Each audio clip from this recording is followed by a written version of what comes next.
আজকের বিজ্ঞান বলছে যারা সেজদা দেয় তাদের ব্রেনের কোনো রোগ থাকে না। সেজদার সাথে সাথে ব্রেনের সব রোগগুলো ভালো করে দেন কে?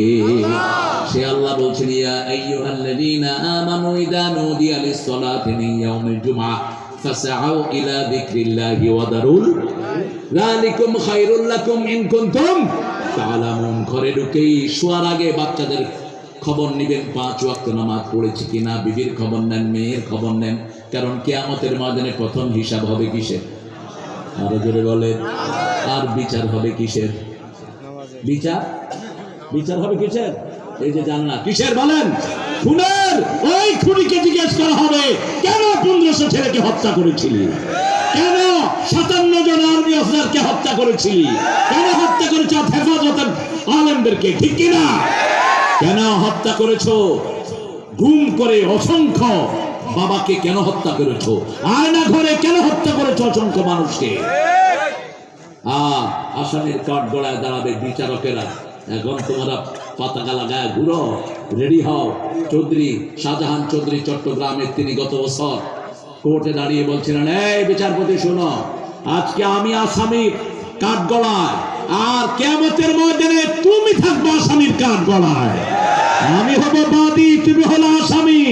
অন্যায় ভাবে তুমি আমাকে 5 বছর জেলখানায় রেখেছো। এরকম আমাদের অনেক জেলখানায় অন্যায় ভাবে বিভিন্ন ভাই বোনেরা আছে না নাই? এই জাহাঙ্গীরনগরের এক পর্দাশীলা মেয়েকে হাতুড়া দিয়ে পিটিয়ে তার আঙ্গুল থেতলে দেয়া হয়েছে। একমাত্র অপরাধ সে নেকাব পরে ইউনিভার্সিটিতে এসেছে, আর ইউনিভার্সিটি গুলোকে কসাইখানা বানানো হয়েছে। আপনার শুধু নামাজ পড়তো, রোজা রাখতো, শিবির করতো, পিটিয়ে পিটিয়ে তাকে দুনিয়া থেকে বিদায় করেছে। ঠিক না ঠিক? আপনারা বলেন তো, সমন্বয় বিরোধী আন্দোলনের নেতৃত্ব কারা দিয়েছে? কারা?